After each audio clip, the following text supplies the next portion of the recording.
বান্দা তুমি আমাকে স্মরণ করবা, তুমি আমাকে স্মরণ করো। আল্লাহ বলে আযকুরকুম, তাহলে আমি আল্লাহ তোমাকে স্মরণ করব। এবারে আয়াতের ব্যাখ্যায় হাদিসে রাসূল বলেন লা ইয়াকুদু কওমুন ইয়াযকুরুনাল্লাহ, কোন কওম কিছু সংখ্যক লোক যদি একত্রিত হয়ে আল্লাহ পাকের জিকির করে, আল্লাহ পাক বলেন, আল্লাহর হাবিব বলেন ইল্লা হাফাতহুমুল মালায়েকা, তারা শুধু নিজেরা নিজেরা জিকির করে যে তা নয়, তাদের সাথে ফেরেশতাদের দলও আল্লাহ পাকের জিকির করে। আল্লাহর হাবিব আয়াতের ব্যাখ্যা আর বলেন গাশিয়াতহুমুর রাহমা, যেই মাজালিসের মধ্যে আল্লাহ পাকের স্মরণ হয়, আল্লাহ পাককে জিকির করে, আল্লাহ পাককে ডাকে, আল্লাহর হাবিব বলেন ওই মাজালিসের মধ্যে গাশিয়াতহুমুর রাহমা, আল্লাহ পাকের কুদরতি রহমত নাজিল হইতে থাকে। এরপরে আল্লাহর হাবিব আর বলেন ওয়া নাযালাত আলাইহিমুস সাকিনা, ওই মজলিসের মধ্যে সাকিনা অবতীর্ণ হয়। সাকিনা শব্দের অর্থ হইল আল্লাহ পাকের বিশেষ একটা রহমত, এটা নাজিল হইতে থাকে। এই জন্য দেখবেন মসজিদের মধ্যে যখন আলোচনা হয় কিছু মানুষ ঘুমায়। বলে কেন ঘুমায়? বলে আল্লাহ পাকের সাকিনা অবতীর্ণ হয়। কিছু আছে অলসতার কারণে ঘুমায়, আর কিছু আছে না আল্লাহ পাক রব্বুল আলামিনের বিশেষ রহমত নাজিল হয়, সেই কারণেই আল্লাহর বান্দা ঘুমাইতে থাকে। এই গেল তিনটা ফায়দার কথা।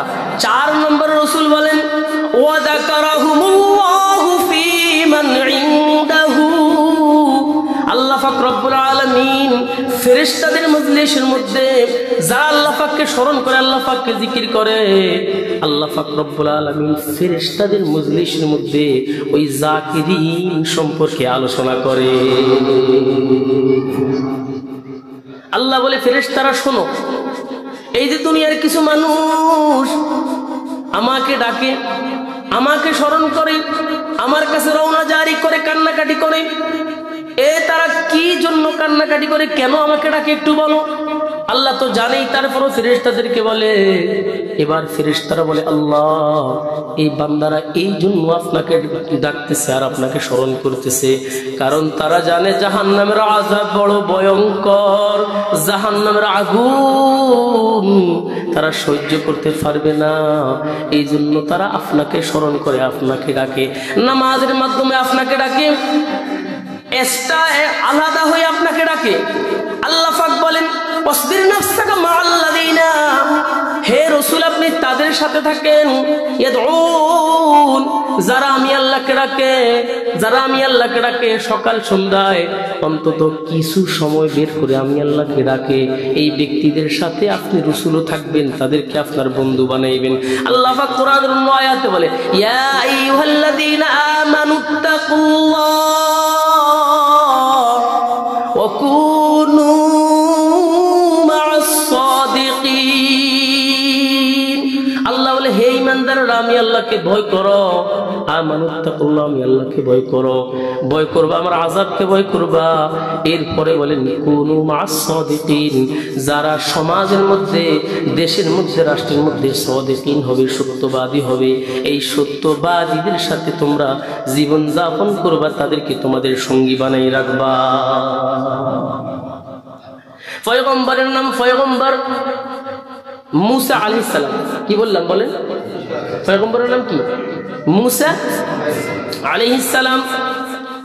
আল্লাহকে স্মরণ করে, স্মরণ করতে করতে করতে করতে নিজের দিলের মধ্যে স্পৃহা জাগ্রত হইল, ও মালিক আপনাকে আমি স্মরণ করি, আপনাকে তো আমি দেখি না। এবার আমার মনের মধ্যে একটু স্পৃহা জাগলো, আমি আপনার সাথে একটু সরাসরি দেখা করব, আমি আপনার সাথে। আল্লাহ বলে মুসা দুনিয়ার চক্ষু দ্বারা আমি আল্লাহকে দেখা সম্ভব হবে না, কারণ আমার নূর হলো 2 প্রকার, একটা হলো নূরে জামালি, একটা হলো নূরে কামালি। আমার নূর 2 প্রকার, এই 2 প্রকারের নূরের মধ্যে যে জামালি নূর, এই নূর আমি দুনিয়াতে প্রকাশ করলে ও মুসা তুমি আমি আল্লাহকে দেখতে পারবা না, তারপরেও যেহেতু তোমার মনের আবেগ আমাকে দেখবা, আমার সাথে কথা বলবা, তাহলে তুমি তুর পর্বতে আসো। কোথায় আসো? তুর পর্বতে আসো। আল্লাহ পাক ডাকলেন, মুসা আলাইহিস সালাম তুর পর্বতে গেলেন। কোরআনের আয়াত সাক্ষী, আল্লাহ পাক বলেন ফাইন ইস্তাকাররা মাকানাহু ফাসাউফা তারানি। ও মুসা, যদি তুর পর্বত ঠিক থাকে তাহলে তুমি আমি আল্লাহকে দেখা সম্ভব হবে। তাফসীরের মধ্যে লেখে তুর পর্বতে দুনিয়ার জমিন থেকে 1.5 মাইল উপরে, সিঁড়ি হিসাব করতে গেলে 3750টা সিঁড়ি অতিক্রম করে মুসা আলাইহিস সালাম তুর পর্বতে উঠলেন। আল্লাহকে বললেন, আল্লাহ আমি আপনার সাথে কথা বলবো।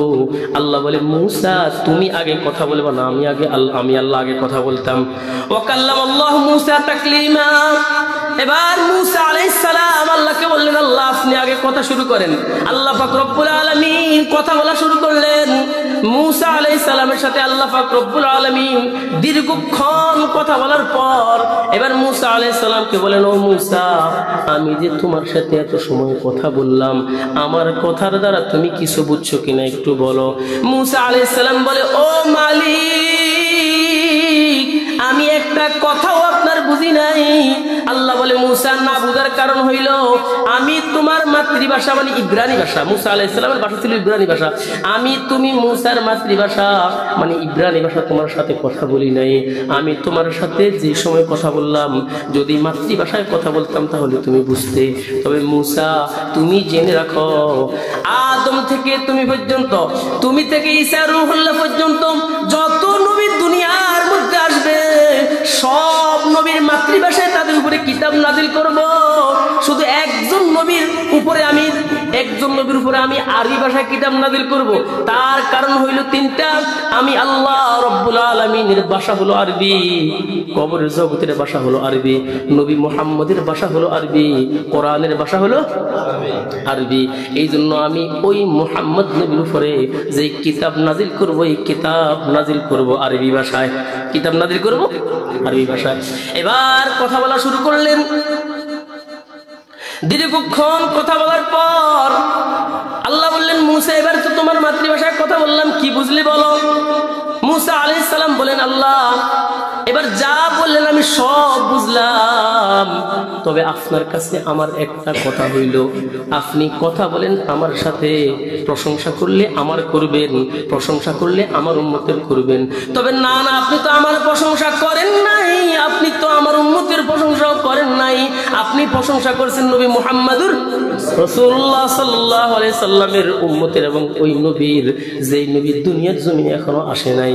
এবার আল্লাহ পাক রব্বুল আলামিন বলেন, ও মুসা, মান আহাব্বা শাইআন আকসারা যিকরাহ, যে জিনিসকে বেশি মহব্বত করে তার কথা বেশি স্মরণ করে না। আল্লাহ আমাদেরকে কেমন মহব্বত করে, বলে বান্দা ফজরের নামাজ পড়ে ঘরে গেছো, এই যে ফজর আর জোহরের মধ্যে একটা তফাৎ সৃষ্টি হয়েছে, বান্দা জোহরের সময় না জানি তুমি আমি আল্লাহকে ভুলে গিয়েছো, বান্দা আমি আবার জোহরের সময় তোমাকে ডাকি, বান্দা আয় আয় একটা সিজদা কর, একটা সিজদা কর, একটা সিজদা করবি বান্দা, সিজদার বিনিময়ে আমি আল্লাহ তোর জীবনের সব গুনাহগুলো মাফ করে দিব। এবার বান্দা জোহর পড়লো, আবার জোহর থেকে আসর পর্যন্ত একটা তফাৎ হইল না। আল্লাহ বলে, বান্দা আসরের মাধ্যমে আবার স্মরণ করলাম, এ বান্দা আমি তোকে স্মরণে স্মরণে রাখি। শুধু তাই নয়, মানুষ যখন 5 ওয়াক্ত নামাজ পড়ে, এই 5 ওয়াক্ত নামাজের মধ্যে শুধু রবের নাম 320 বার হয়। কতবার? 300। এবার মিলেই দেখেন, কবরে যখন মানুষকে রাখবে প্রথম প্রশ্ন কি হবে? মার রব্বুকা, কি হবে? তোমার রবকে